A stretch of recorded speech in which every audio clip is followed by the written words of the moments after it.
That's cool. Oh, yeah.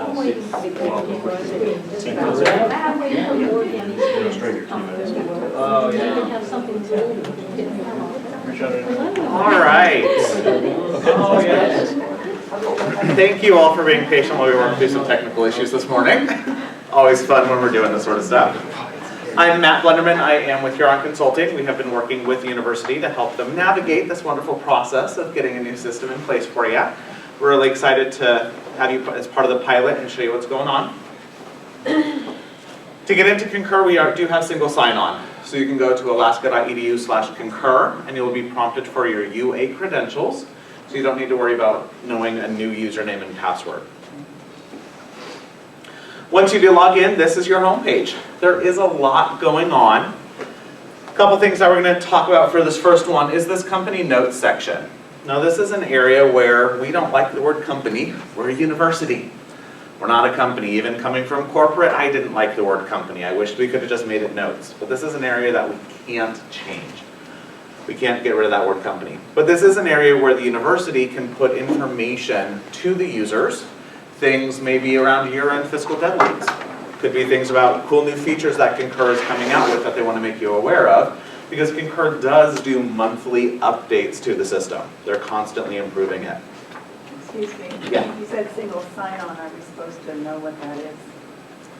Did I miss the step? So it's if you go to alaska.edu/concur, it should take you to a login page, which is your UA credentials.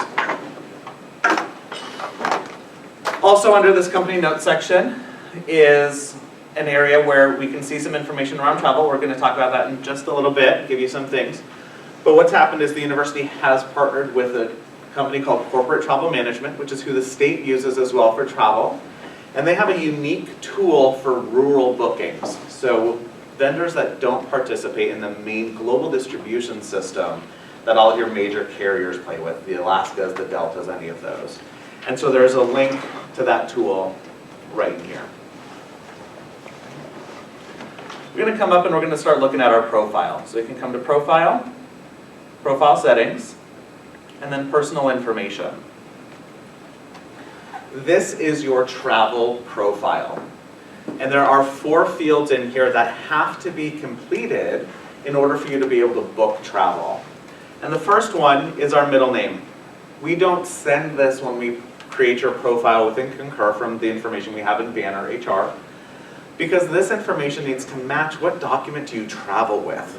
So when you go to TSA, what do you show them? Because what you put in here is what's going to show on your boarding pass. So if middle name, middle initial, if you have no middle name, just need to put that in. If you have no middle name, just check that box. Yes, question.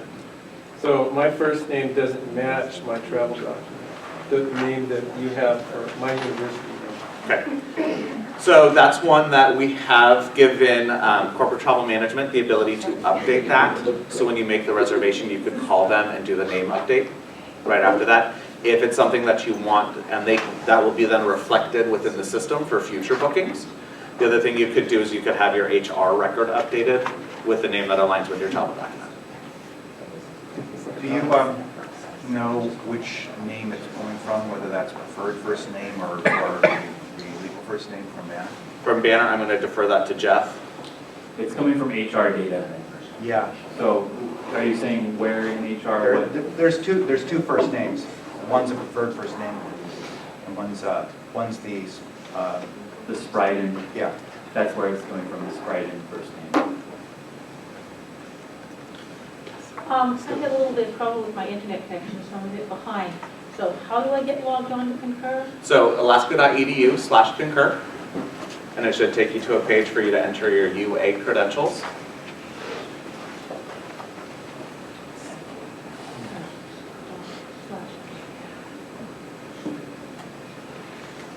Okay.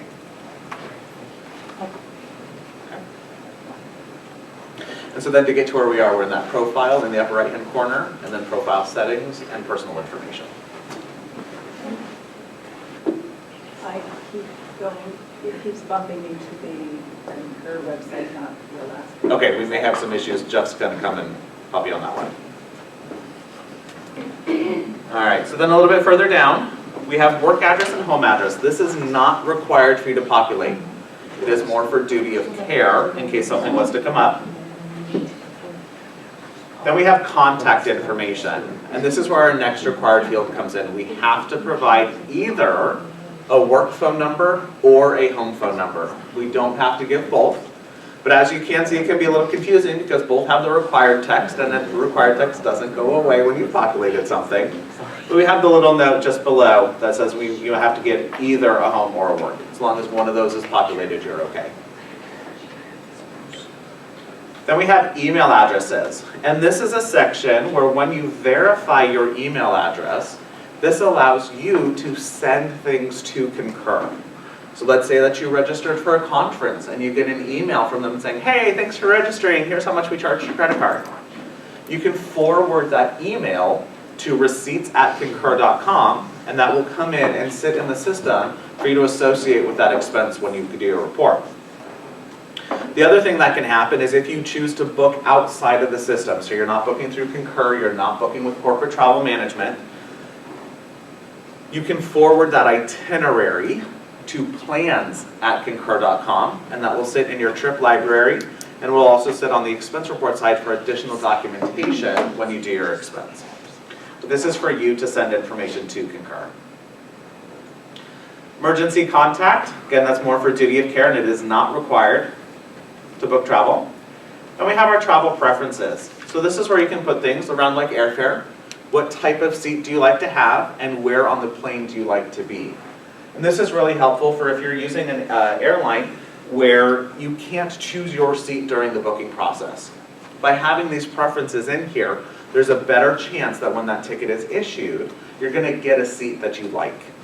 It's not going to stick you in a middle seat unless that's the very last option available, but you're going to get a decent seat. You can do similar things with your hotel and car preferences. Then you can go and you can put all of your frequent traveler programs in, because you do still get all of your rewards points when you fly, when you stay at hotels, and so that automatically comes over when you do those bookings. Going down a little bit further, we do have an area with unused tickets. This is one of the things that is a benefit of using Corporate Travel Management for bookings. We're buying non-refundable tickets, and so what that means is that if something happens with that flight, it's canceled for some reason, something like that, we don't get an immediate refund to our original form of payment, but that sits as an unused ticket to be able to be used for a future booking. So the university doesn't lose that money. It can be repurposed.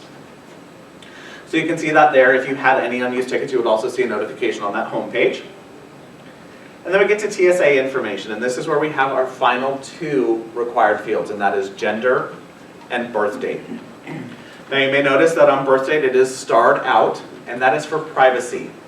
Concur does protect that information, so when you put your date of birth in and click save, Concur will star it out, but it is there in the background going through and you're fine.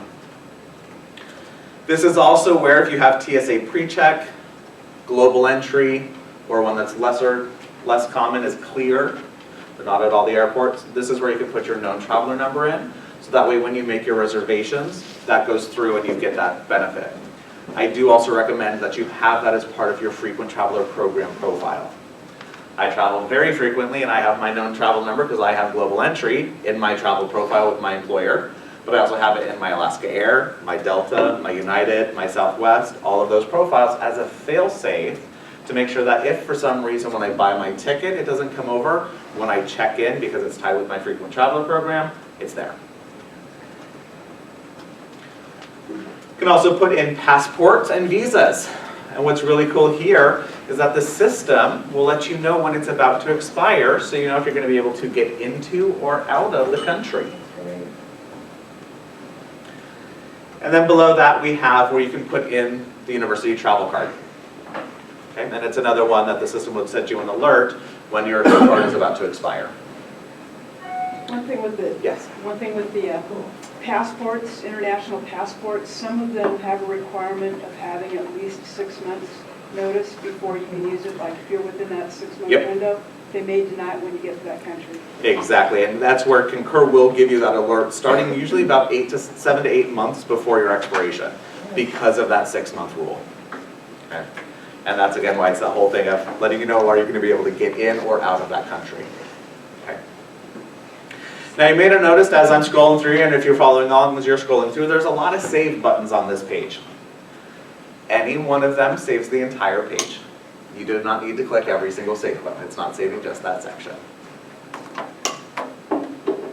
Going back up to the top of the page, we do have these areas up here in this first section. These are not additional areas that you need to complete. It's just quick links to take you to that section of the page.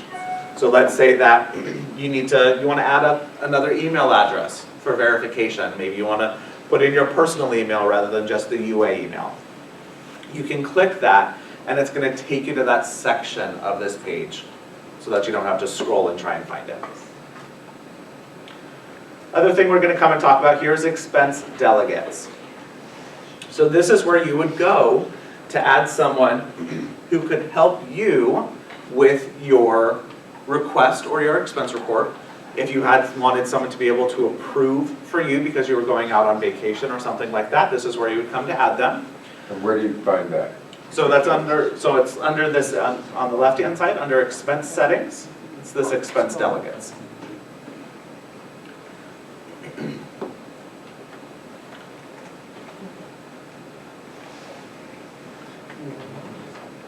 That's auto-populated, where'd that come from?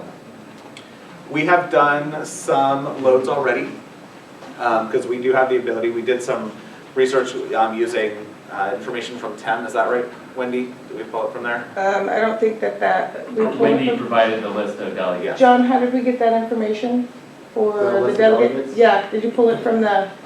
Some, I think Career Ed gave it to us, some departments gave it to us directly, otherwise I had to pull it from the Time publication. Yeah. So we did a load to help you with some of that, to do that initial, if hey, we had some system in place, if we knew who was helping people, we preloaded that for you.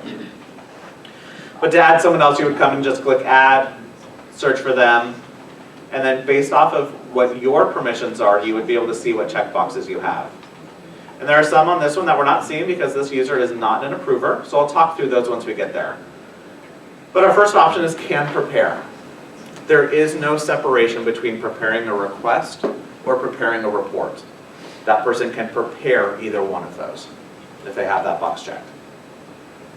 Then next over, we have the can book travel. So that is they can book your travel for you. So if they do your request, you can give them the ability to submit it. Once they know that it's been approved, they could go and finish that and actually do the booking for you. Can submit reports and can submit requests. These are separated. From the request side, it's perfectly fine for a delegate to submit on behalf of the traveler because it's estimated costs. We're not committing to anything. They can get into workflow, monitor that once it gets approved, and then if the can book travel box is checked, go ahead and book that travel to make it more efficient. Can submit reports is a little bit trickier. Policy is that the traveler is the one that has to submit the report. So why would we let a delegate, the travel coordinator, submit the report for the traveler? The reason is that there are audit rules in Concur, exception messages that help drive behavior, let them know, hey, you're missing something, remind them about policy. And some of those can happen when the submit report button is clicked. So if this is not checked, when the travel coordinator comes to the traveler and says, hey, your report's good to go, you traveler click submit report, and you get some red exceptions that there's things missing. You're going to go have a problem with your travel coordinator because they said your report was good to go and it wasn't good to go.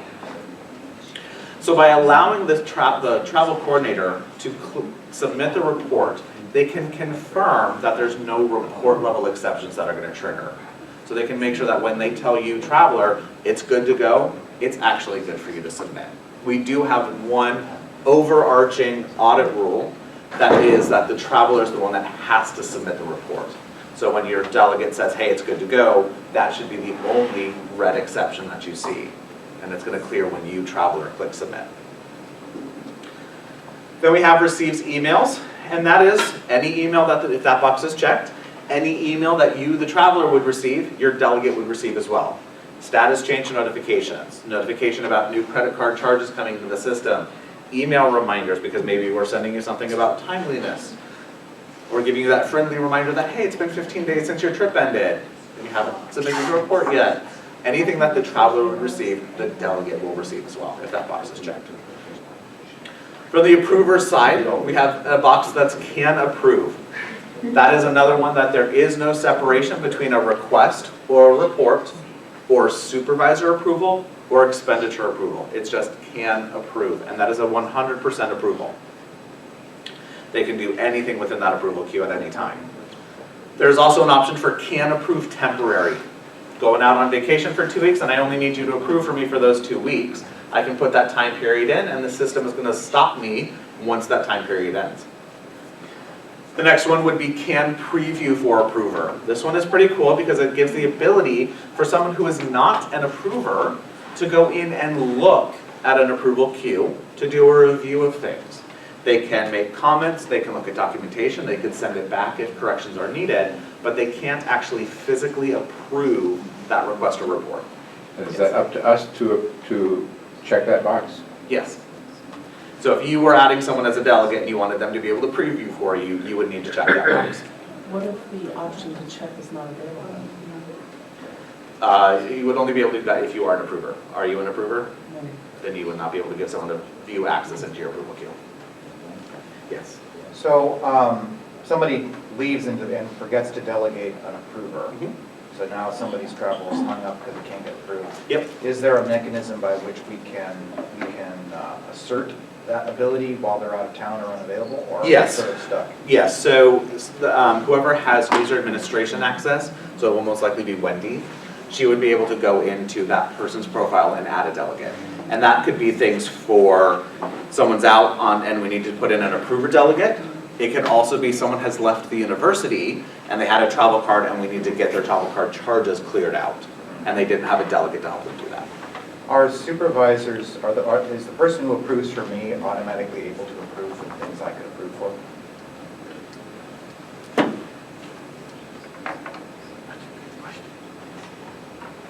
Automatically, no, you would need to add them as a delegate. If you wanted your supervisor to be able to approve on your behalf, you would need to add them as a delegate. So take Cody, for example, he might be an approver. Yes. And I'm the supervisor. If Cody's hoping that I could approve something while he's out, he'll need to put me in explicitly as a delegate. Correct. Or we have to go call Wendy. Correct. And that's one of those where, depending on what you're doing. I have user admin rights to it. And that's one of those where you have those two options. You have the can approve and the can approve temporary. Is it a, you should always be able to approve for Cody if something comes up? Or is it, you should only be able to approve for him during a specific time period?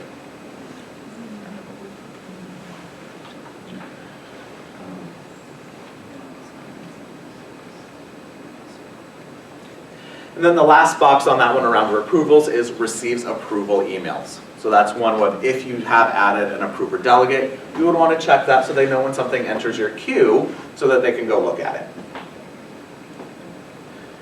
Any other questions around delegates? I have a question, Yes. since I am a delegate. I've already done it, I've done like a request, and I submitted it on the traveler's behalf, which is fine, but when we're submitting the expense report, like to actually see those errors pop up, it's not actually submitting it, or how does that work? How do you recall it to actually then send to the traveler? So you are not actually physically putting it into workflow. Okay. Because we have that overarching audit rule that is the traveler is the one that must submit So it. it's like a faux submit? Correct. Okay. It's giving you the ability to see and click the submit report button to say, are there any report level exceptions that may trigger at this point in time? There's always going to be one, and that's going to be the one that says the traveler is the one that must submit this report. Right. But you can check to see are there any others to clear out. What about on the request side? I have a department that would rather their travelers submit the requests, even though I, as a delegate, are creating them. So what do we click to make it so I'm not submitting it on their behalf, they're seeing it, and then they have to submit it? So that one is you would uncheck the can submit requests. Okay. And so what would happen is you would, if that is unchecked, you would see a notify employee button. And when you would click that, that would generate a notification to them, both within the system and through email, that their request is ready to be submitted. Okay, that way they're actually going in and seeing what to expect. Okay. Yes. Yep. Question? Yeah. If I set up a person who reports to me as a delegate. Yes. Say, okay, I'm going to be heading out of town, I'm making Cody my delegate. I'm picking on Cody. Have I just given him the ability to self-approve? No. He will not be able to approve his own report. Someone else would have to approve it. And that's true for both the request as well as expense? Yes. The system inherently blocks that you cannot approve your own expense report or your own request. Yeah. So in that case, you would need to have potentially 2 people, because you would need to be able to have someone that could approve Cody's report since he can't do it, or his request since he can't do it. And I can't make those changes. All right. So let's come and let's actually go through and look at a request. So I'm going to come and click up on requests. Now, one thing you may notice as I'm working through here is I'm not using my browser back buttons to get to areas where I want to go. And the reason for that is we never really know where that back button's going to take me. Sometimes it takes me to the screen I was just in. Sometimes it takes me back to the home page. So when you're navigating, just go through and click to the area within the system that you want to go. Yes. So you said you went up to request and clicked on that? Yep. I'm having an IT issue with the server not found. Yeah, I got kicked out too. Well, you wouldn't have any requests. Yeah, you wouldn't see anything in here because you haven't built any So I requests yet. can't even get into the server if there are no requests. That one, That's a connectivity issue, not a. yeah. Sorry, Cody. That's why we have one. Yes, sorry.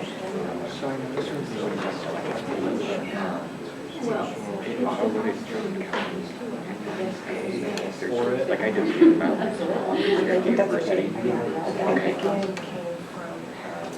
And I signed up Just for. was that. I guess like, Alright. so It's not is that something that like later like HR can rush out or like, so as It's in people there. leave, we have to like. Well, you should go to, we had to go on there, and we had not to go on except for the data. No, I'm just thinking like for the future, like it's different things. So I put my own personal email in there. And now I see that all the trips that I have booked out are populating each trip. Yep. Nice, they were trying to sell subscriptions, Yep. Yeah. And then Yeah. The other when I one say see in the app, it takes me to the app store. To download Trip. Well, Yeah. he would maybe look at Trip, it's the website. would still go right. Right, so that's why I pulled that, yeah. So, should I get trip at travel planner then? You have to like manage that. And I think a lot of the travelers are still going to use the probably still. Yeah. Yeah, so just got the email today saying, hey, the conference that you go to, I can now register for it. but All right. I'm not gonna register today. So when I click on requests, I will see my active requests. Most likely when you're clicking on this, you see nothing because you haven't put anything in the system yet. But this will show you your active requests. For this user, we do have a lot in here because we've been using this for demos and testing and all of that. But my active requests are for trips that are either about to happen, in process, or just ended. Okay. Concur does not delete data. So as long as the university is a client of Concur, you will always have access to your data. And so you can look at historical requests by coming up to View and changing what you're looking at. So you could, if it's, 6 months from now, you're like, oh, I need to repeat that trip I just took. Let me go see what I did. You can go find that historical trip and replicate it. To start a new request, we're going to come up and click on New Request. And this takes us to the request header. And this is where we're going to enter information about our trip. So the first thing that we have to give is a trip name. Now right next to that is a little icon, and that's what's called a tooltip. And what this is we have this on a lot of different fields and to give you information about what are we looking for here. So on the trip name, we're giving you the recommended naming convention for what we want. I'm not going to follow directions. Because I do that. And then I have my trip purpose. And then I have my trip description. Now this one we have, because my trip name, and with our naming convention, I can only hold 32 characters. So I can't get crazy descriptive in there. My trip description is 500. I can give you a little bit more information about what this trip is really for.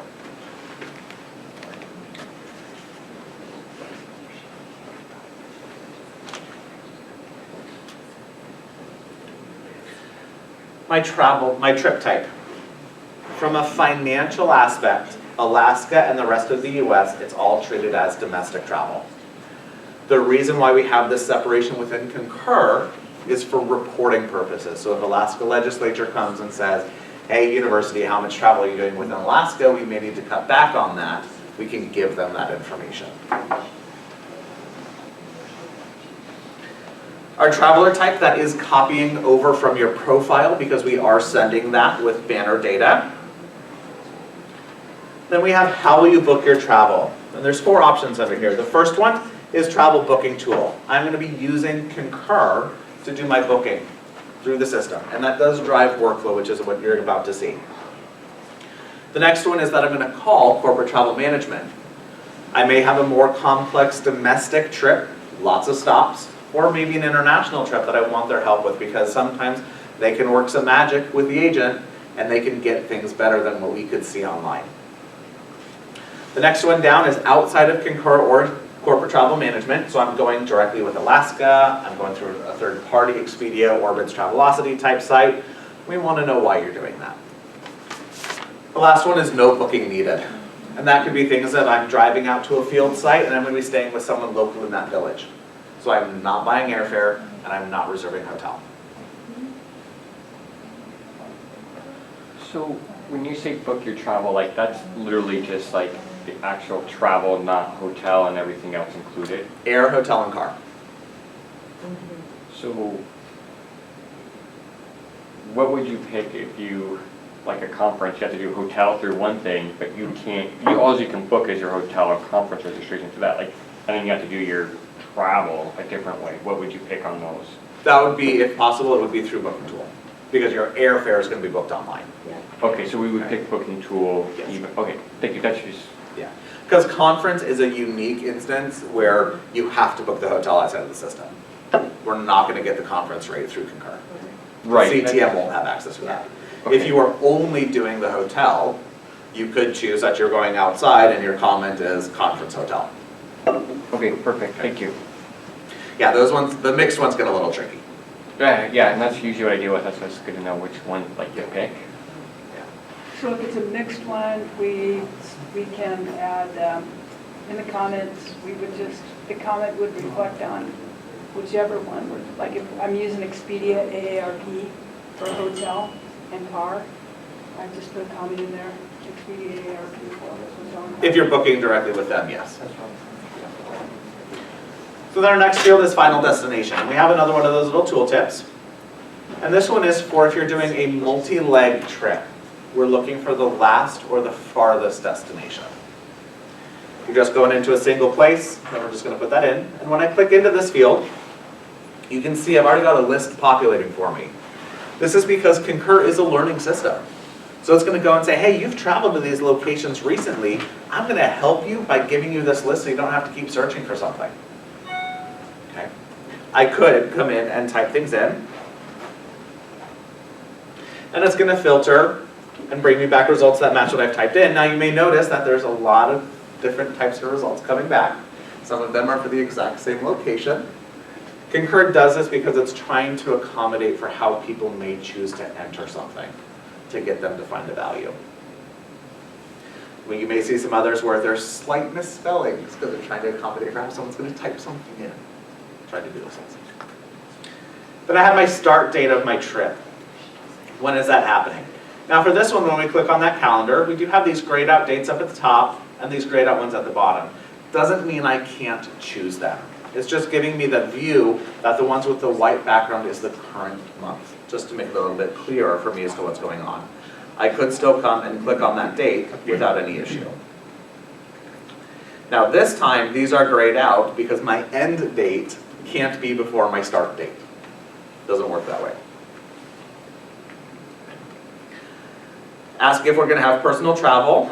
If we do have personal travel, we do need to give the personal travel dates, and that is a free text field. Then we ask about external source, if anything's being done by them. If you choose anything other than no, you do need to give us the name and the estimated cost. Grants are not an external source. Then I have my fund information. If I'm charging a single fund, then I put it here, because that's going to copy down to the entries that I put on my request, and it's also going to copy over to my expense report. You can do splits, and I will show you how we do that. If you have been approved for a cash advance outside of the credit card, this is where you would see this. Once we put all the information in, we can go ahead and click Save. And when we do that, it's going to take us over to the Segments tab. And to add segments, we just click on these icons. So we're going to add some airfare. Hey Matt, real quick, I want to point out for the cash advance, that's not going to be something that you'll see in your profile right now. If it comes up that you do need a cash advance, please reach out to Wendy or John to have that field enabled in your profile. So the cash advance is truly a last resort type of request, and so it's not, by default, is not coming into your profile. We do have the UA travel card that will be used for out-of-pocket expenses, so for the most part, that'll be used. Okay, do it. Okay, thanks. Good. So I click on that green icon to put in my air segment. And now when I'm populating information in here, if I told the system that I'm going to be booking through Concur, so under that how you book, I chose Travel Booking Tool. What I put in here is going to pre-populate my search criteria when I actually go to do my booking. So you don't have to do double data entry. But I can choose round trip, one-way, or multi-segment. And then my estimated cost for that trip, for that flight. Let me put in where are we leaving from. So how would you know that if you haven't yet gone to the booking tool? So you can do research under the travel tab if you want to get a more accurate estimate on that cost. You can go through there, you'll see the flights, you can see the pricing of that. You don't actually want to book it from that site though. You want to come through this way. And the reason for that, what? Do you have to put in a estimated cost? You have to put an estimated cost. Because what this is doing is this is how much do I think this trip is going to cost me. So I have to say how much I think my airfare is going to be.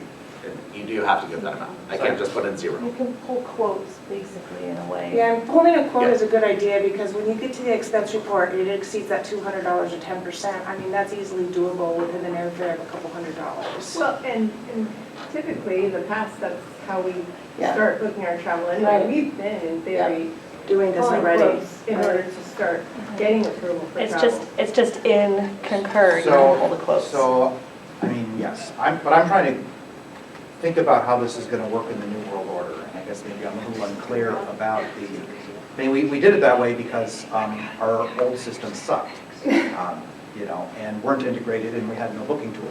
So I'm trying to think about, in a world where we have a booking tool and all that, is the idea that I'm going to be going through here and making an estimation before it's been approved and then only using the booking tool. I guess I'm not seeing the relationship between this creation of the request and when I'm engaging with the booking tool, et cetera. So this putting in the estimated amount is feeling out of order to me. So you could do the research before by going up to the travel tab and searching for your flights to get those estimated costs within Concur. You're not going to an external site.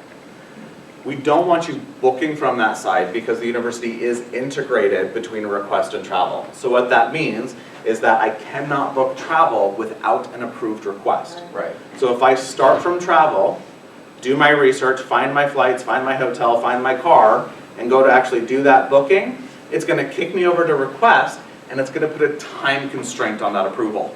And it can be as low as 2 hours or as high as 24 hours. And if that were, because you're actually holding a reservation from the global distribution system, you have taken that out of the availability for everyone else. If that request, if you start in travel, that request is not approved within that time period, you have to start over. But it could start in travel, it's just you'd have Yeah. to. You can. And if it gets approved within that time period, you're good to go, everything's booked, and that's actually the most efficient way if you get the approvals quick enough. Right. But, I mean, I think in a lot of cases it would work that way. Yeah. Cody's spoken to me and said, hey, I'm gonna go to EDUCAUSE, and I say, great, go do it.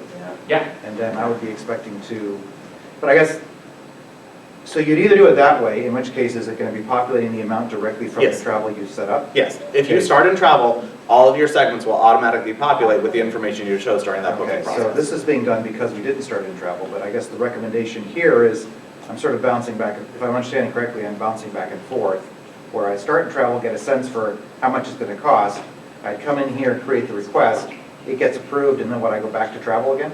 Yes, because the thing is that if you start with request, there is no time constraint on approval. No, I got that. It could sit with my supervisor for 2 days, 3 weeks, whatever, and I don't have to start over. If I start in travel and that request is not approved within that time period, which again, it can be from as low as 2 hours to 24 hours, I have to start everything over again. Yeah, if you believe that you're gonna be able to get the approvals through, I would start. You can start in travel. Yeah. That's true. There's nothing stopping you from doing that, if the approval can get done in Okay, time.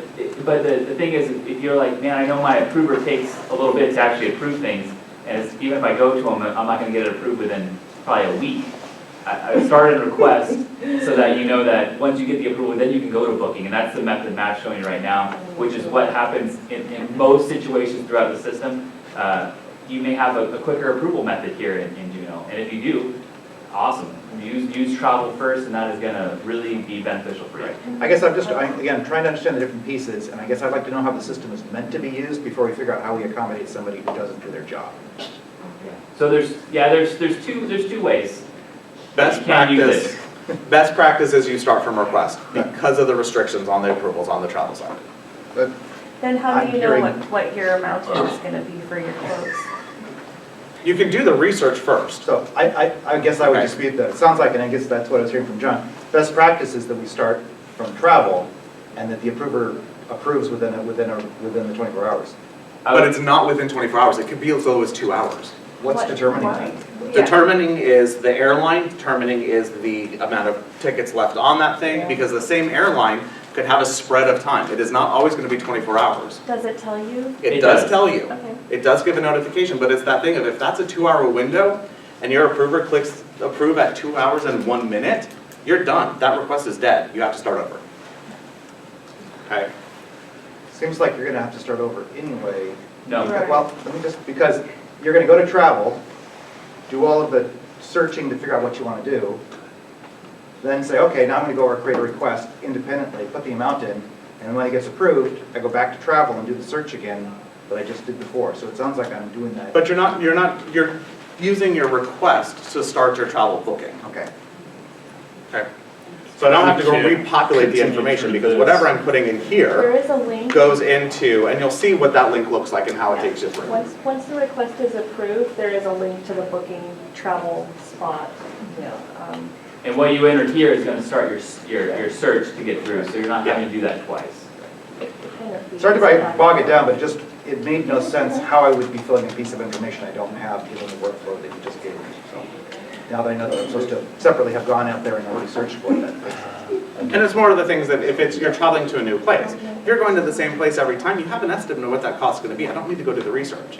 When I come up from Colorado up to Fairbanks, I know that trip, if I fly on Alaska, it's gonna be around $800. If I fly on Delta, it's gonna be around $500. So if I was doing a request, I know what those costs are because I do that trip frequently enough.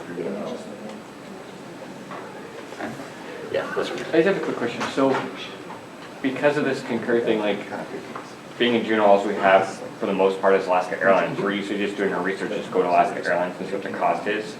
Is it better to use the travel thing to do the cost estimate as It is. opposed to just going to Alaska Airlines? Yep. Is it? And it is, and the reason for that is, and we're kind of muddying through some other stuff that we were going to talk through, because the university is using corporate travel management, which is Okay. also the state's travel agency, you are now having access to the discounts that the state gets. So that's Alaska Air, Delta, Raven, all of their different hotel programs. You will never see those discounts on Alaska Air. Okay, so just do the research and travel. Do the research and concur. Perfect, thank you. Yeah, yes, question. I wanted to look kind of at the bigger picture of what this is all about with this travel. So is the idea that every faculty member is going to do their own travel? They can, but they don't have to. They could set up a delegate to do it, to help them. Because it seems like there's going to be more confusion with everybody doing all of their own travel. I mean, there's a lot of nuances to making this. You still have the ability for travel coordinators. That is not going away. Because the way I do it right now is I send a basic itinerary to my delegate, and they put in all the information. And they can still do that. And that's what is currently being, my name's Wendy, I work at the business office at the travel desk. And nothing's changed with the current process and how your department currently submits. Alaska College of Education is Katie Kuhnjohn and Heather Bieber. So if you work for that department, you would submit your travel request to them. Then there's Travel Hub 3, Rachel, and myself, who has taken over temporarily for some of those duties. And then you have Arts and Science. And so they all feed in their own each department their travel request to their delegate, who then will enter it into Concur, and then you as the traveler will just need to log into Concur to make sure that you review that information and submit your request. That is one thing that I noticed as a delegate. We might have to change the settings for the delegate, because right now I can submit the request, and we don't necessarily want that. We want the traveler to see it. Right, and currently on the UAS campus, I'm not aware of any travelers requesting their own travel without a delegate. There may be a select few, but currently the process is now the travelers submit their request to the department to admin, and then their admin goes ahead and enters that request. So it's gonna stay. So you won't be entering unless we change that process, and you would. I'm hoping that Concur will be so darn good that it'll be easier for people to set up their own travel, but I'm not currently betting that that's going to happen. Right. I mean, I can see entering some basic information that is forwarded on to the delegate. So, I mean, that's kind of what I do now with an itinerary that's pretty specific. And what was your name, sir? Jerry Schulberger. Oh, hi, Jerry. Yeah. I processed a lot of travel for you. Well, that's good. Okay, yeah, and I believe that you'll continue to follow that same process, and Heather's going to be your #1 contact for that, okay? Sorry, I just wanted to clear that up a little bit. Okay. All right, so we're going to go ahead and put this in. Now my dates did copy down from my header, so I don't need to put those in, but I do need to put in the time that I think I want to leave.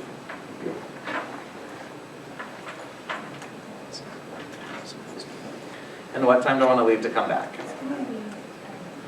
Let's scroll down a little bit and I can click Save. If I needed to add more segments, I just keep clicking on these icons. We're going to come up and we're going to come to our Expenses tab. And this is where my airfare and anything else that I put under my segments is going to be automatically over here on the left-hand side. And on the right-hand side is where I can put in the other things that I think are going to be on this trip. The main one that I want to call out is per diem. So when I click on that, my start date and end date copy down for me, as does my final destination. So if I'm going to a single location, all that I need to do for per diem is click Save. And the system is going to automatically calculate my per diem for that location. Now, on the request side, we haven't actually told the system when am I leaving and when I'm coming back, because per diem is door to door. When did I leave my home or the office? When did I get back to the home or the office? And so on the request side, when it does that per diem calculation, it is calculating 100% for all days. It's not going to take into account the 75% for travel days. If we needed to attach documents, let's say that we did have personal time, so I need to do an airfare comparison, I can come click on Attachments, go to Attach Documents, and go browse for that file to upload. To do a split on the funding, I choose any one of the expenses, doesn't matter which one you choose, but just choose one, and come over to Allocate on the bottom right-hand side. This takes you here where we can choose different expenses. For this example, I'm going to do it's a true 50-50 split between things. So I'm going to choose this top checkbox, and click allocate selected expenses. The fund and org and all that I'd put on my header copies over in for me, so I don't have to put that in. And I can just come and do add new allocation. Now the system automatically does a 50-50 split. As you keep clicking add new allocations, if you add multiples, it does keep doing an even split, but you can change that percentage. You could also say, well, I don't know the percent, but I do know the amount. So I can click on allocate by and switch that over to an amount.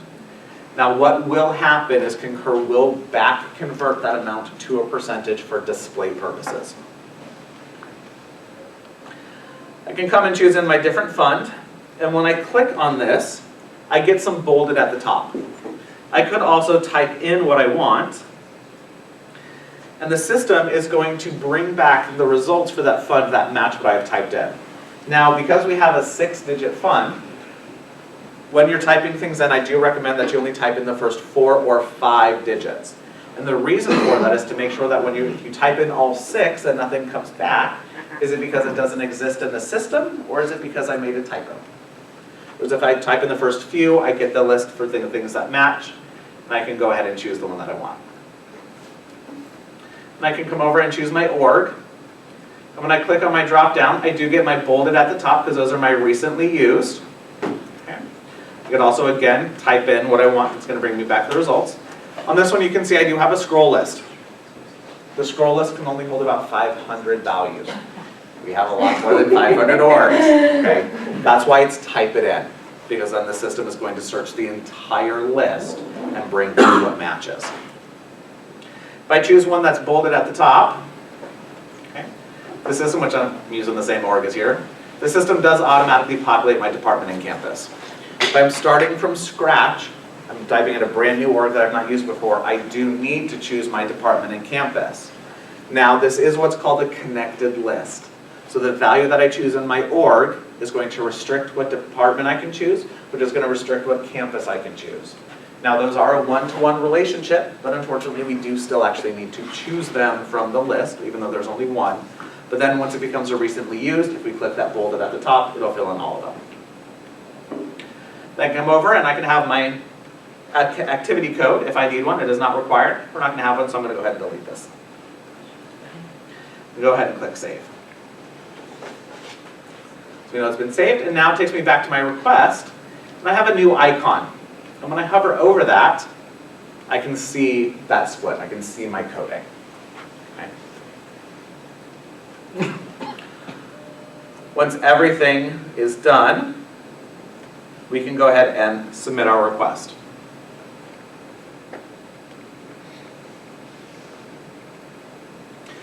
We do have an acknowledgement statement. Click accept and submit. Lets us know it's been submitted, and I can see down here that it's the status that's going on with this. I also have my request ID. If you are going to call corporate travel management to have them help you with a booking, this is the ID that you will need to give them, because they're going to make sure that this request is approved before they issue that ticket. Okay. Good? All right. So that went to the supervisor for approval. Jeff approved it for me.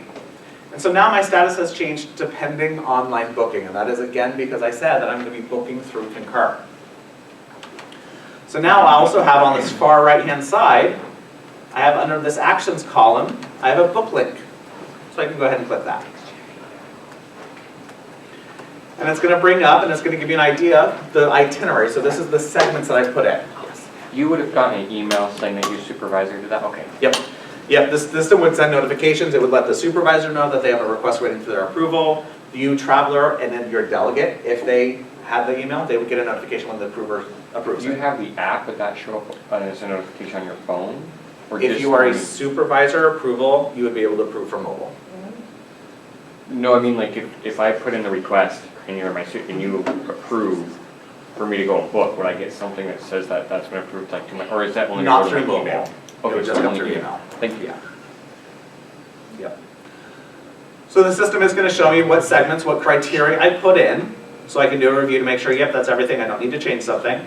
I do also have this option down here to only show this page if you need to provide extra information. I'm gonna go ahead and click proceed to booking. Do you have to tell the system, are we using federal funds? Yes or no?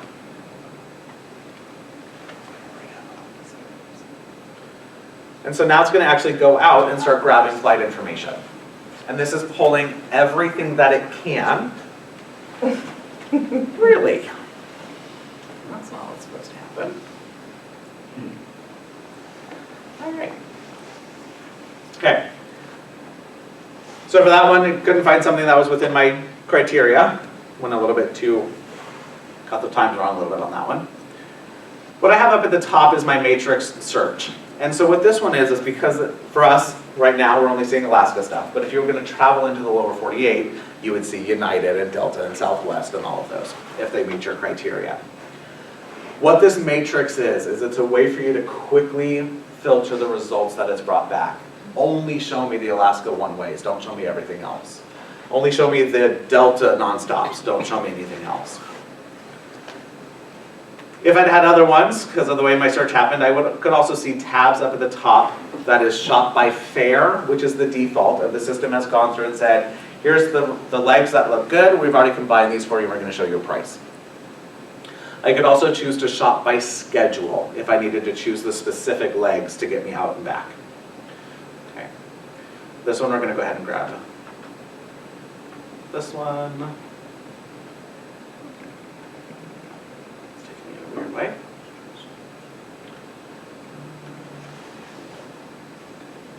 What are you doing with me? This one's taking me on a weird way this time. Let's see if I can grab this data.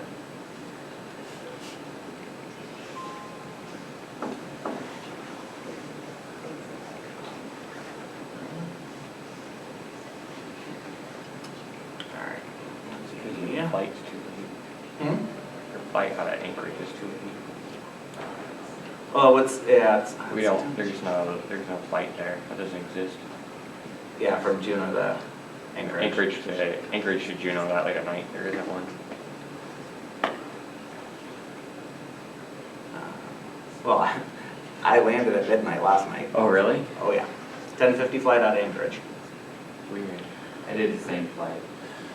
And also booking that a month out or so, is that Yeah. what it was? So you may So not- flights Yeah, change that's- based on demand and availability and such. Doing something weird to me right now. Let's go ahead and. I'll just come start at the travel site so you can see what this looks like. I'll have to figure out which flights I can use. So is there not a way to say like any, like when for your Not departure from times the and stuff? not from the request side. On the travel side, which is what you're going to see here. So if you're doing the research, I do have my morning, afternoon, evenings. I do have an anytime. Okay. So that's one of those where if you're doing that research, we can do the anytime. Let's go to the 11th. I'll do an anytime. I'll do a search.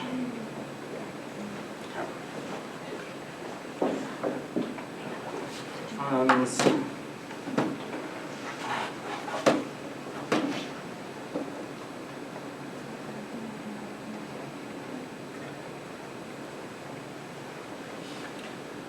All right. So this is where I have that shop by fares or shop by schedule if I needed to choose some specific things. This is my matrix, so I could come and choose, get some crazy things in here because we did it any time. Okay. So this is where I'm seeing this information. I'm going to come ahead and choose, click on here. And so this way now I'm only seeing the 8 nonstop flights. Okay. So if you're doing this type of search, you can do that, and that's where that matrix grid. If I was going down to the lower 48 and I had multiple vendors, it's that quick way to say, only show me Delta's nonstops, only show me United, only show me Southwest, only show me this, instead of having to try and scroll through. So then is the reason, so then just looking at this, it looks like the reason that you weren't getting the thing is you said you want to leave at 8:15 or 8 o'clock out of Anchorage, and there isn't the 8 o'clock, but there's this 11 and 10. So Yeah. that's why, so if you go and do the research and say any, then you could say, this is really the time I want when you go back Correct. and do your request. Yeah. Okay, cool. Yeah. Good to know how that works. Thank you. Yep. So So I can come and I can say, yep, here's the one that I want, because I can say, yep, this one, the system automatically matched these, I'm good. Okay, yep, here's that lovely flight that I think was on the other Yeah. one. So I can go ahead and choose that. Yeah, made it really hard when trying to get a rental car since the rental car shut down at 10. The joys of Alaska. So then it's going to come and show me what I've chosen. And the rest of this process is going to be the same as if I'd started a request. Okay, so we're not seeing anything different. This is where I can see my traveler information. So especially if travel coordinators are in this room, making sure it's a good thing to check, make sure you're booking for the right person. You can see that information. Has happened many times where people book for the wrong people. They book into themselves rather than the traveler. So it's also where I can see what frequent flyer program is being associated with this booking. If I hadn't put any in my profile yet, I can also choose to add that program at this time. I could choose to select my seat, do my payment, and now this one is, again, we have this thing about a non-refundable ticket. Again, that doesn't mean the university loses that money. It's just that we're not, if something happens with that flight, we don't get an immediate credit back onto the form of payment. That sits as an unused ticket that can be used for a future flight. And that is valid for about a year. And those are other things where corporate travel management will come in and they will help because they will be doing reporting. And I'll be going to Jeff and probably some of the other people, Wendy may be getting it, to say, hey, here's unused tickets that are about to expire. They'll usually start sitting about 3 to 4 months before the expiration if it hasn't been used yet. So it can be a thing of reach out to the traveler and say, hey, are you going to use this? Because depending on the dollar value, CTM may be able to do name changes so that another traveler at the university could use that ticket. And again, the university's not throwing away money. So I can come to a reserve flight and continue. And so now it's actually going to take that reservation and pull it out from everyone else. So no one else could take this flight from us.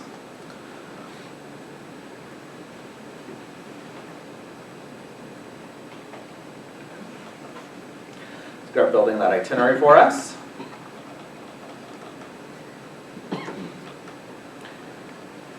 All right, so then we can get another chance to look at it, and it's also going to show us, here's the seats that it assigned me. And so it did this because of the preferences that I had in my profile, even though I didn't choose a seat during the booking process. Gives me information, I can go ahead and click next.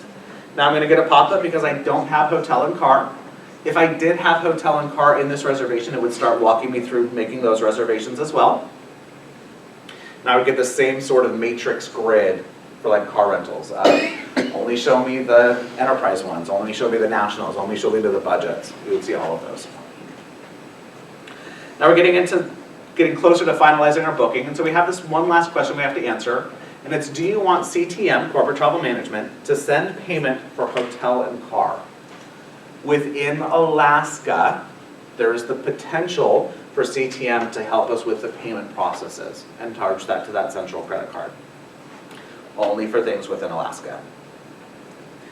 This is also the time when I'm going through that I could hold this trip. So my request has been approved, I'm going through to book it. I can hold that trip and the system tells me right above how long I can hold that. Okay. Because maybe it's I just need to go confirm with the traveler that this is really the flights they want, they work for them. This is, I need to make sure that I'm going to a conference, do these actually still work with the agenda? Do that quick double check. I can hold that. Yes, Wendy? Yeah, just a question, do you want CTM to send payment for hotel and car? That's not, we're not able to do that yet, right? For payment, just for reservations. Just for the lodging and car, we're not issuing actual payment. This one would be. Okay, so we've enabled that feature since last time, or? Once they get the... So it's not enabled currently? Yeah. So it's not enabled currently, is that, okay. But it will be. So right now, if you start booking in Concur, there's not a feature enabled that is gonna actually pay for your lodging and your car rental. But by putting that, your card, the corporate card number in your profile, that will give you the ability to actually reserve the hotel and car, and then pay with at that point of card. sale. Yeah. And then booking through this, it's already paying for the flight though. Right. That's all. It will be. Right. That's where we're That's going. Yep. There was an issue with the setup of the credit card. That's why we have to enter the corporate card. And so that's where for the short term, if you have a UA travel card, the one that's individually held, you're putting that into your profile and checking the box for plane tickets. So that way your airfare will get charged to that. Right. Once the credit card that sits with CTM is fixed, and it is on the credit card provider side, not on the university side and not on CTM side. Once that's fixed, airfare booked through Concur will go to that central card. Yeah. So we can go ahead and click next. And so now this is our trip confirmation, and this is where if I had had multiple things, I had my hotel and my car, I'm going to be, this is where I'm seeing my entire itinerary. But we still haven't finished it yet, because I have to complete the booking, we have to do confirm booking at the bottom of this page. And so we can do that review. You can see all the information that it pulled from us. If I had more in here, this would be a longer itinerary. And then I could click confirm booking, and that is actually going to purchase this airfare. If I had a hotel, it's going to send the reservation to that hotel. And if I had a car, it's going to go reserve my car. Okay. In this case, I am not going to actually book this trip. Jeff, can you pull this through, please? This request, thank you. Up until you click confirm booking, you have not committed to anything. So you can't cancel at any time without any issue. When you book through Concur, you are not losing any of the benefits that you have if you have status with airlines. So you have MVP status with Alaska Air, so you're eligible for upgrades. As soon as that reservation is ticketed, all of that kicks into place. Okay. You're not losing any of those benefits. All right, let's come back over to my request. Give Jeff just a moment to pull this through. Sorry, I'm going through this process. Yep. So I need to- 33AK. Okay. Thank you.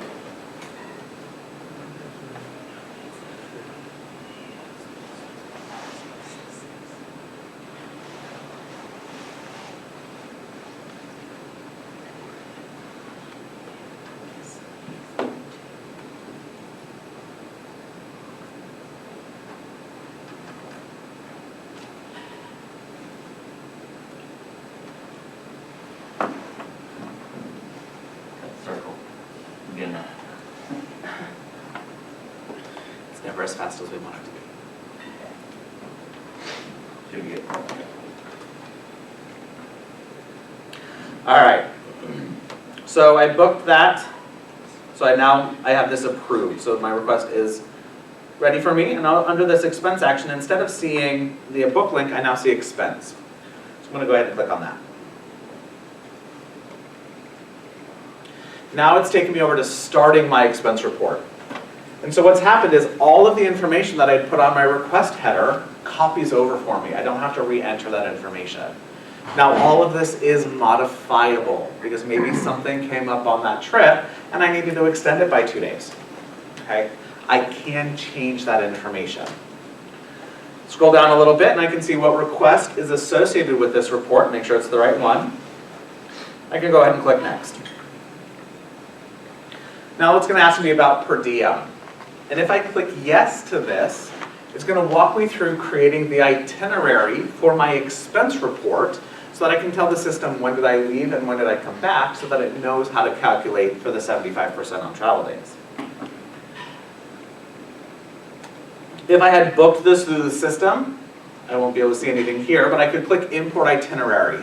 And the airfare itinerary that I have is going to be there for me to bring in so that I don't have to do a lot of data entry. I can go and update sometimes because it's my airfare itinerary. So it's based off of when did the plane leave and when did the plane land, not when did I leave. So I could click on the lines and just update sometimes. But we're going to go ahead and type this in. Again, you can see that I do get locations coming in for me. The date that I left. Come out, we're going to grab this one. We're going to go out a little bit since I still have an old itinerary in there. Do this a bit. Yeah. We got to Anchorage.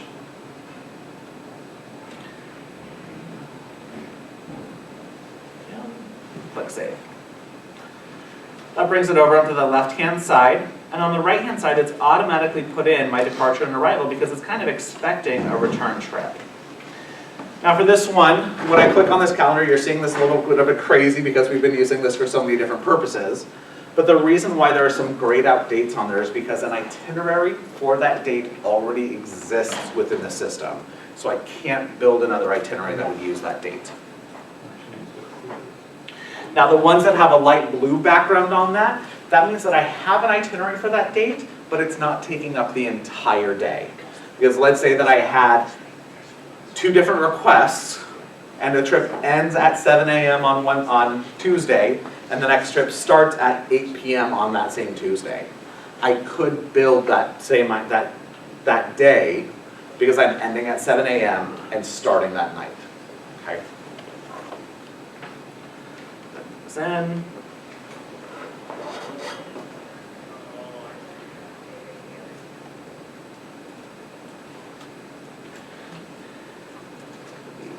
So you can't say you're gonna be in Anchorage for a week, but like on Wednesday of that week, you're gonna like fly to Fairbanks for a day?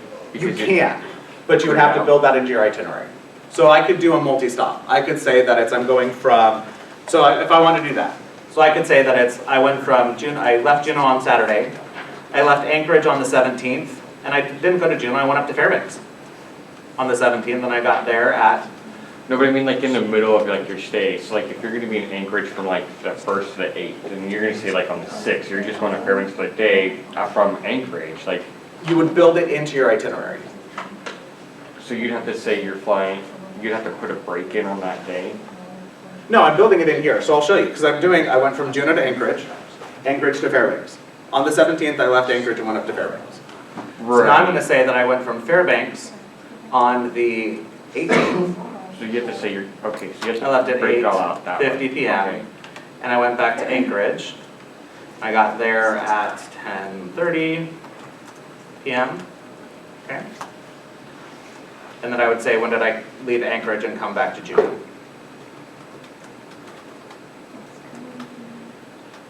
Okay, I see how you do it. This is, all right. Okay. So I'm putting in that multi-stop. All right.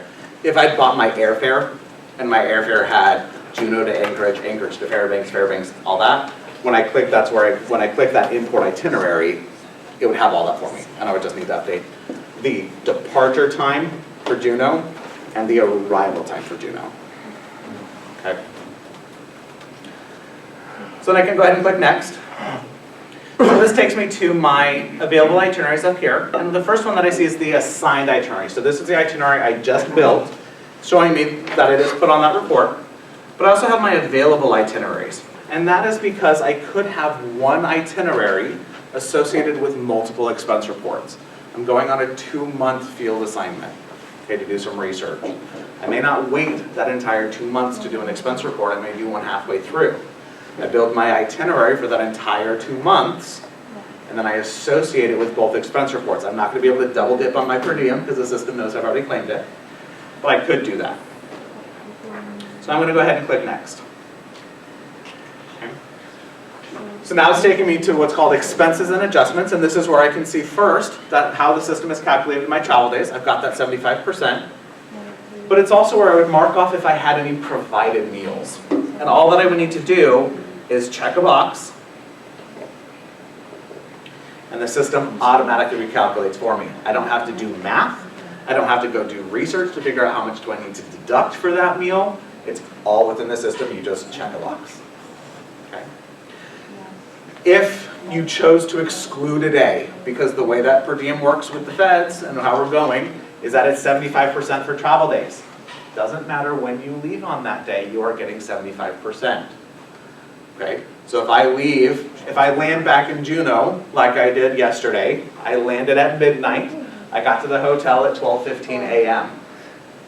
If I was coming home, 75%, because I went 15 minutes into the next day. Okay? That's my last travel day, 75%. But it's also the thing of I leave at 6 a.m., I only get 75%. So that's where there may be times where you may come out ahead, you may come out behind, but depending on how much you travel, it should even out. But if you don't want, if you say, hey, I don't want to claim because it's at 15 minutes that put me over, I don't need that 75%. I don't feel right claiming that. I can come in over here, I can click under this exclude column, I can click, check that box, and the system brings me down to 0. Okay. So then when I click create expenses, this will actually take me onto my expense report. I have these exceptions because I'm doing future dated expenses, which we can't do. Go ahead and click hide to give us a little bit more screen real estate. So we can see, because I excluded the 19th, I don't even see that date on my report. It's not going to bring it at 12/19 for 0. It's just not going to be putting it on the report. My other one, it only brought in the allowable amount, which was the $38 because I had dinner provided for me. Okay. The other thing that happened is I get this icon here. All of them have it. It's my split. It copied over from my request, so I don't need to remember what funds did I use, what percentage did I charge. It copies over for you. If I had credit card charges, I would click on import expenses.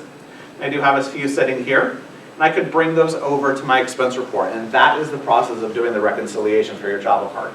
Bring that charge onto your report, and when you submit it, that is your reconciliation. No other process is needed for that. When you use that travel card, information that is going to pre-populate for you. So your transaction date, dollar amount, vendor, if Concur can, it's going to try and define the expense type for you. Concur is a learning system, so if an expense type does come in as undefined, which means it looked at all of the data that was on the credit card charge and says, I'm not really sure what expense type this is, it's going to put it to undefined. So you go through and you assign the expense type. Well, the next time you have a charge with that vendor, Concur is going to look and go, what expense type did you use the last time you had this charge from this vendor? And it's going to assign that. Now, that could get you into a tricky space, because let's say that you flying on Alaska Air and you bought food on the plane.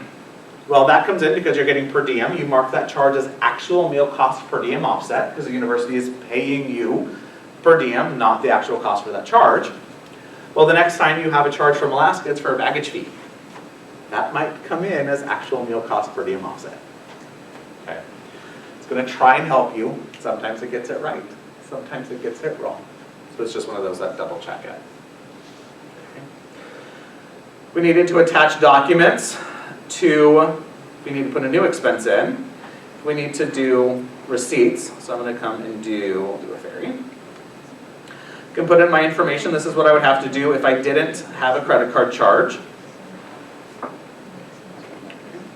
Would put in the amount of that charge.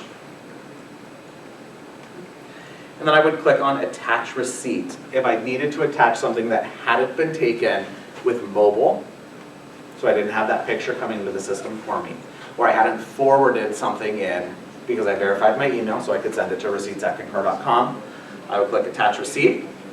The system would show me receipts that are sitting there in the system, or I could go browse for the file that I need to attach.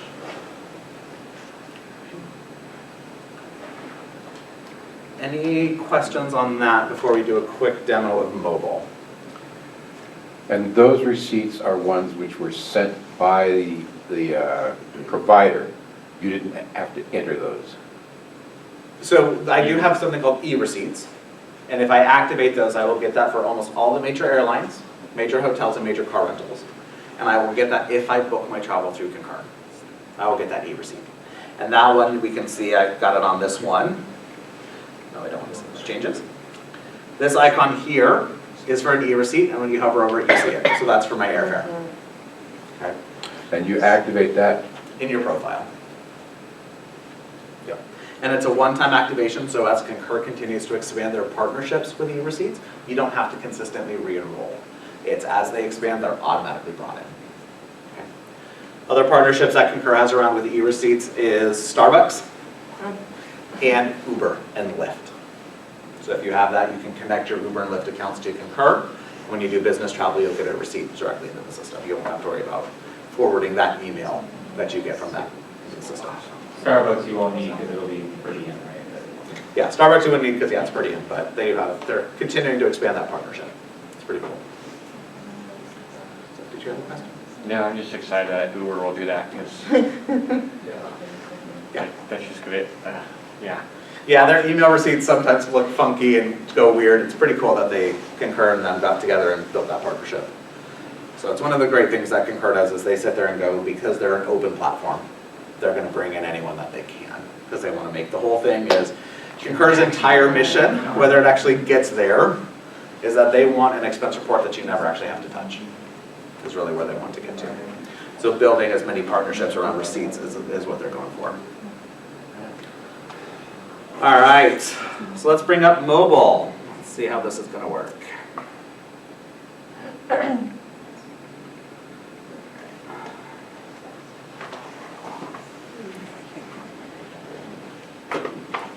Okay, so I will talk through how we register mobile after I give you the quick demo. This is the Android version, because that's the only thing I can copy right now. I can't do my iOS, but it does work on all platforms. iOS and Android are the big ones. Technically, it does work on Windows phones if anyone has them, but they don't actually do updates to it anymore because Windows Phone software is basically dead. The functionality within the apps does not vary between whether you're using Android or iOS.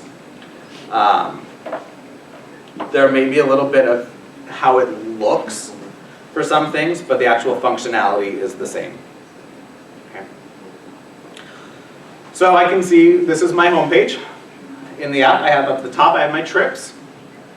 I can see my expenses, and that would be things that are credit card charges, things that I have done through mobile. I can see my unsubmitted expense reports, and if I'm a supervisor, I will see what approvals I can do. The main thing that we're going to talk about is expense it. And so that's in this lower left-hand corner, in the area that Concur likes to call their thumb buttons, because it's right where your thumb is. Okay? So when I click on that, it's going to say, what do I want to do? Do I want to open up the camera, or do I want to open up my gallery if I'd already taken a picture? I'm going to do camera. It's going to go ahead and open that up for me. I'm going to go ahead and grab that picture. It's going to give me the ability to preview it, say, is it good? Okay.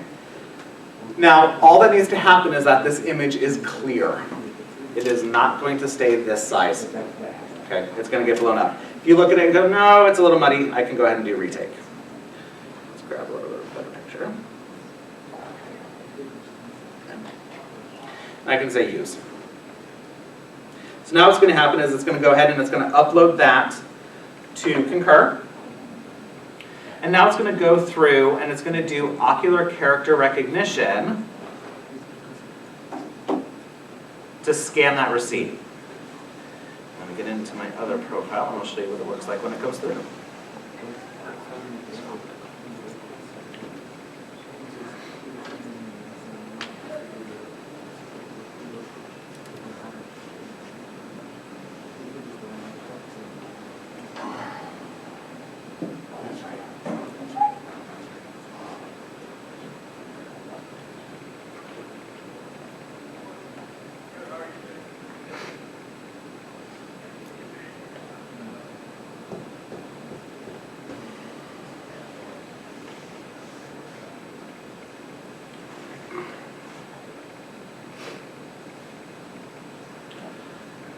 So when I come over, I have my available expenses, and it's this bottom one.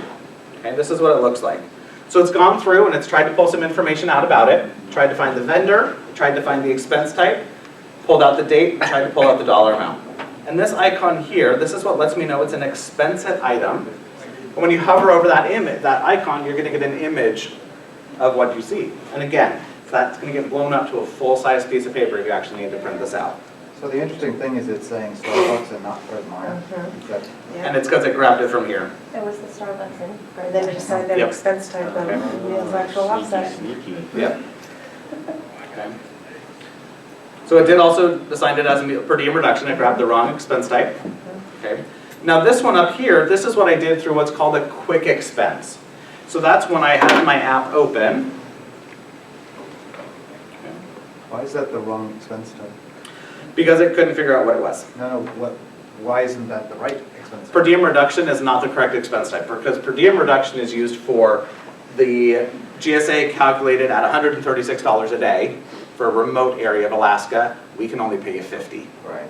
So I need to reduce that day by $86 a day. So it'd be an actual meal expense. It's actual meal cost per diem offset is what I would use for, if I use my travel card to pay for my meal. Okay. So the quick expense, which is what that top one is in that middle, I clicked create. And so this is where I'm actually telling the system information. So maybe it is I have a handwritten receipt that I'm going to sit there and go, OCR is not going to be able to read this. I need to put this information in. I can still click that top section to take the picture, so I can open up the camera, and it's going to take it, okay? But I'm actually going through and I'm saying, here's my dollar amount. Okay, and I put in the negative instead of the, yeah, okay, put in my expense type, all of that. Okay, it's treating it the same way, it's just that I did the data entry instead of the OCR trying to find it. I can still hover over that item, and I still get my picture. Okay, that's from a different trip. All right, but I'm actually telling the system what this is. If I'd use my travel card, that would match up with this receipt if it was a legit university expense. It's personal, I would have the receipt in there if I wanted to. If it's, I'm doing that on per diem, I don't have to give receipts. Okay, so I don't need to worry about that picture. Yes.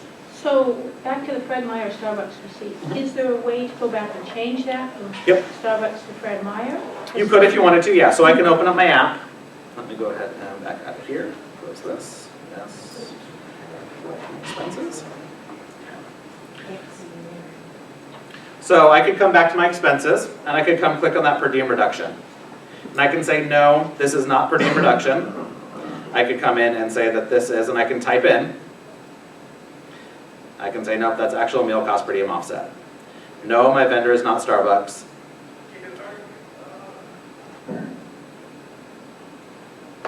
It's Fred Meyer. Okay, and I can do a save. Okay. Now, some of the examples that I was doing on this, when it pulled out the dollar amount, it put it as Chinese yen. It put it as British pounds. Okay, so there's some of those, but you can change it if it gets it wrong. Okay. But it comes in and it does this. Now, when you are using the app, the pictures that you take are not stored on your device. They sync directly to Concur, so you're not going to be taking up phone space just for receipt pictures. All right. Questions about mobile? Yes. So I just installed it on my phone. And I have two email addresses, my work one and my personal one. Yep, so let's go to registration. It asks for my password or PIN, and I put in both of them one at a time, matching each one with the email, and they don't recognize it. Yeah, so mobile registration. So we're going to come to profile settings, and we have this mobile registration right at the top. And we have two options for mobile registration. We can do single sign-on, in which case I would need to use this company code for that. Now, with single sign-on, every time you open up Concur Mobile, you will have to sign in. Okay. The other option, which is the one that I have done, which is why it's not showing up there, is I can create a PIN or a password. And it is 100% created by you, not by the university. And for that one, if you go that method, the only time you actually need to sign into the app is if you physically sign out by going through the menu, or you get a new phone. Otherwise, every time you click on the mobile app, it's immediately signing you in. Okay. Yes? So that had actually been a point of irritation to me, because I had actually set it up and I was being redirected through the single sign-on every time I use the app. I did notice that there's now a menu option that you can tell it to not do that. It does seem to keep it connected. Is it keep for single sign-on? Seems keeping it. It has not prompted me again. Okay. So it's good to know. What would be, it seems like just because it's on our phones and stuff, what would be best business practices? To always sign in, or? Well, it is interesting depends on like that the number, depends on how much you travel. the SAP Concur app does actually check to see if you've got some basic security features on your phone. It won't let you launch it if you don't, which is nice. I mean, it's not storing stuff on your phone, but it's going to be expensing in, and a person could approve. I'm not seeing the system as having enormously a high bar of security anyway. Like, my approvals all are authorized just with an email message to my email account, which anybody if I forwarded that email message, they could also approve it on my behalf. They're not approving through email. The email's a notification and they have to log in Except that you to get it. seemed to, it seemed to single sign email. Anyway, maybe that was through the SSO. Yeah, through SSO, if you click on that link at the bottom, yes. Yeah, but you're not actually physically approving through the email. Okay, so here I am, and I have, I'm on the Concur mobile registration. Yep. And there is the company code. Is that what I would put in as my password then? So you would choose, so you would click on that, the SSO company code sign in, if you want to do that. And So you click right there. and my other option is? Would be next, and then you can scroll down a little bit. What's the best practice question? Put in like a pin. So this is where you could put in your PIN or your password. Okay, so I can use my PIN or password I use for that email address. Yes, if you wanted to, or you can create something. Can you go back and change it later? So, that one gets a little, so you can't, okay? But you could reach out to Wendy or John and say, hey, I forgot my PIN. And what they can do is within your profile, there's a checkbox that's worded really scary, but it's nothing crazy. It's, I don't like how they named it. It's remote wipe mobile device. Sounds really, really scary. It does. All that it's doing is resetting your Concur mobile so you can create a new PIN. I mean, like, if I decide to use the company code, can I later decide, no, I want to use the PIN because I find this annoying? Yeah, because if you haven't set up a PIN, if you scroll down that page, you should still see the two boxes to create and re-enter. Okay, so I always have that option if I later. All right. But if you put in the PIN and you forget it, then I have to tell Wendy or John, they can check that box and then you can create a new PIN. Yes. Okay, thank you. Much as I realize I'm swimming against the tide on this, I would prefer my personal life, including my phone, and my university life to be as separate as possible. So which one should I do? Single sign-on or the one with the, I don't know. You shouldn't use your phone. Yeah, don't use your phone. I mean, that's an I option. just love this. Just, You know, it's not your issue. Well, no, It's no, my no. life issue. No, actually, I mean, if you don't want to have like university stuff on your phone, then don't use your phone. You don't have to use your phone to do expense reports. Just send me the receipts like you used to, and I'll upload them, you know. So, It's an option for convenience, but there's no imperative to use your personal device for it. Exactly. You don't have to use the mobile to Okay, do well, it. the phone gets used for university business because there's no other way to be practical unless I want to carry two phones, which I don't. so I guess I have an answer for you on this. I just restarted my whole phone to see if it would prompt me again when I logged in. So I would use the university SSO because you don't have to worry about forgetting your PIN or anything else like that. It does allow you to set the thing so it doesn't re-prompt you every time you log in, and that way you don't have to worry about where it's storing the PIN or how it's storing it or anything else. Okay. I mean, truly, it's up to you, whichever option you want to go with. So I'm typing in that code and it doesn't work. It's not taking it? No. I typed in my PIN twice and then it worked. I typed in my PIN and it won't recognize it. So, all right. So, and use, okay, so it said you're gonna roll updated. Okay, so, let's go back to. Okay, so put in your PIN. Or your password.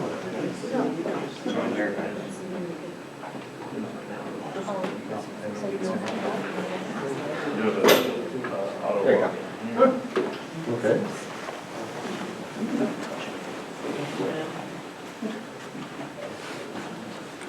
So I was looking at a thing I needed to approve through the mobile app.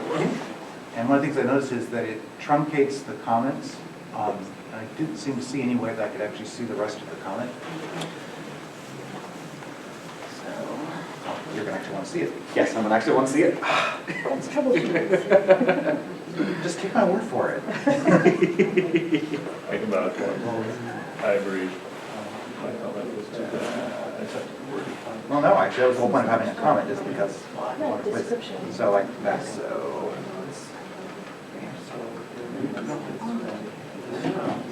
not a whole lot more than, so yeah.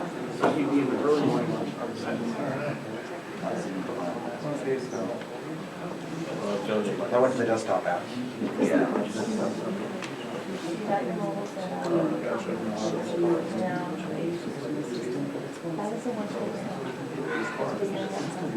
Oh, I'm sorry, it's in French.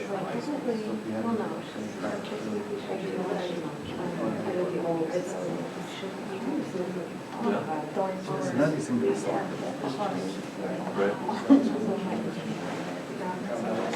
I didn't want to digress. Yeah, well, So I got signed up there. And I'll come sit next to you the first time I put something. There's also interest in the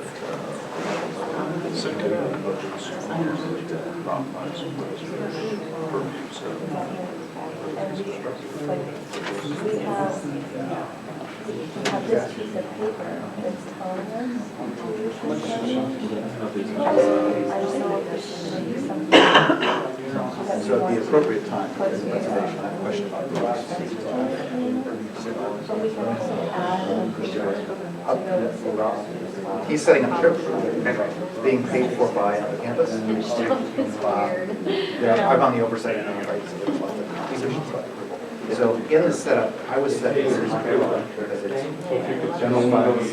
Yep. The person whose budget is not paid for. Is that that way? Yes, because I asked her, I thought we were talking about being the reverse of that. so it's for unrestricted funds, it's the supervisor. Okay. For restricted funds, it's going to the researcher. But it's not going to whoever controls the budget. Okay. Now, you could choose from the web, you could choose to approve it forward to the person. I just was not clear that that's where you did find it. Concur.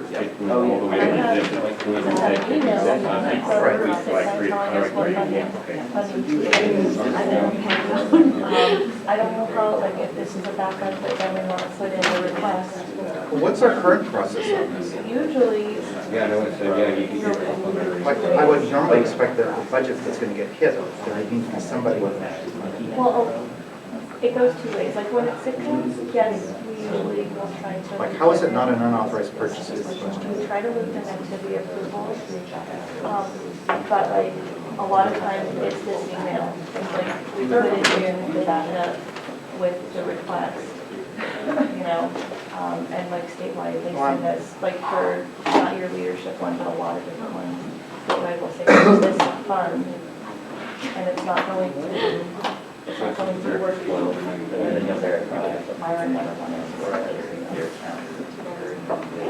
So, yeah. Thank you. And that type of thing, that's, I don't know that that's going to be something that like the traveler and the approver are going to be thinking. So, maybe this is a John question. The question I'm having is, I got a case where I got an employee that reports to me that's traveling to another campus on the other campus's dime. So they have the budget. I'm the approver, and there's no, I guess the question is, within our use of the system, what within the system process do we want to have to show that the person whose budget it is approved the money coming from them? Because it'll go to you as the supervisor. Yeah, and there doesn't, like by default, there's, we could add it, we could say by practice, you should, if you're not in charge of the budget, you should route it as an approver to the person whose budget it is. That would make more sense to me. Yeah, so this is probably a good question for Jeff, because that's the same question I had too. With the regulation change of being the supervisor, anyone can, someone, a child from Fairbanks can approve a UAS fund. So by regulation, unrestricted funds are approved by the supervisor. If it's a fund that you don't know the budget for, there is an ability to forward that to an additional person who does know. The problem is, in Banner, we have no way to source unrestricted approvers. So I guess I'm not necessarily worried about it being automated. I'm just sort of more about the, Yeah, you can approve it forward. right, so I would be saying, like, in order for there not to be an unauthorized approver, the person who has budget authority needs to have attested somewhere that this was a legitimate thing to be expensed. Absolutely. Right. We're going to have to do that in the process. It would seem to me that what we want to say is just, yeah, when it's somebody else's budget, you need to add an approver to it. Right. And that would just be guidance. Email communication. Because what's going to happen is if that doesn't happen, then you're going to have a whole bunch of folks traveling to, say, like that's happened right now, travel with UAS funds for Alaska College of Education from Fairbanks. Right. And if Fairbanks is approving it to the supervisor, we may never know until the expense report. They found a cool budget they could name that never hits them. Right. Just keep using it. I choose you. So then it doesn't encumber anywhere, and it's not till the expense report is submitted, and then boom, it's in. Yeah, no, we need that. Yes. So I would rather not have a bunch of emails floating around, I'd rather use Concur Absolutely. to do it. So is it that the person who sets up the travel, are we calling it an AT, a TA, or something else, a request? Request. The person who sets up a request knows to add the approver, or is it me as the approver knowing that I need to add an approver? You as the approver. Okay. There's also, if you want to, the default approver 2, you can plug that in for a coordinator or someone that can go to them first. If you want to use that functionality, it's not something that's required or needed by regulation, but is functionality within the system that you can do. And then that person could do the additional approver and change the workflow if it's needed. If you just want to have the approvers doing it, that's fine. To me, it's like, some things are great to do with technology, other things is just, we need to know what our rules are going to be, and that's part of what I'm doing here in this room today, is trying to be clear on what's the rule book of we're going to have for travelers and how they should be doing things. The setup that you just described where they have a second approver first, that's going to be good for like career education that has an admin manager that wants to see what's hitting her Yeah, and stuff. that's why we had that. Yeah, before it goes to the supervisor for approval. Yep, So, and so like, that would yeah. hit always first for anybody who has that default approver 2. So is there a limit on how many approve and forwards you can do? No. Okay, great. Every approver has the ability Well, to. because there was also, I mean, I was in a conversation with the chancellor about this question of international travel. And, how comfortable are we going to something where it's just the supervisor approving international travel? Fine, what if they're going to Iraq? Are there certain areas that we want to say, there used to be a rule at UA that you couldn't travel to Hawaii without special approval. And so, are there places where we want to say you need to add a higher level of approval? So it sounds like, in this case, I should approve his travel and forward it to Sitka for their approval. Jill Hansen. And now we can put in, we can Zach put in the questions that we name. brought up. Yep, you type in the name and start searching for that approval. Yeah, it doesn't have to be like your Jill Hansen. Or their email address, or their, it's their UA. Yeah, it'll populate it. It'll Yeah, populate it's it. super, Yeah, it's easy. I just wanted to be clear on the expectation. the process to do it, absolutely. Send some directions. Yeah, no, we have to do that. Well, that's why we need to kind of know. Yeah. I mean, I'm actually really happy because like earlier in the conversation, as you recall, it was like, no, it's going to go to the person with the budget and the supervisor will be out of the approval chain. And that was freaking me out. They changed it. I Yeah. think that's where it started Which at is- first, which is and then good. it was changed. For the restricted fund, it does go to the PI, That's fine. the PI, or the researcher. And if the researcher is looking at that going, I want to include their supervisor, they can also do I that. think the reg was more explicit, wasn't it?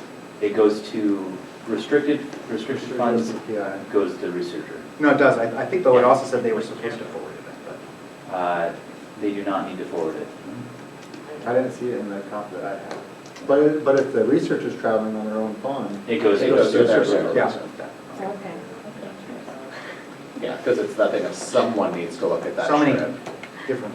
The main point was that there's always an authorized approver. Someone is approving this, unless there is someone who has the ability to approve their own, like a chancellor. It's either the supervisor or the researcher that must approve all. We're doing but it sounds like we're not totally ready yet. I have to check That's right, it exactly and see right. if the cards arrive. So you were saying if the Uber If the can card sync arrived, to We your, got a bunch the other day. So if the card's here, you need to. Is that through add the this? card. Is it because I don't have it set Just up? like someone's check box. Okay. Book So it. just because I haven't set up where it does this one yet? And then what you can just, And then click on that. So if you can just approve, and then once. What do you think? I'll probably have to have some help. Yeah. because with the launch card not working now for 3 weeks. But it sounds There's interesting.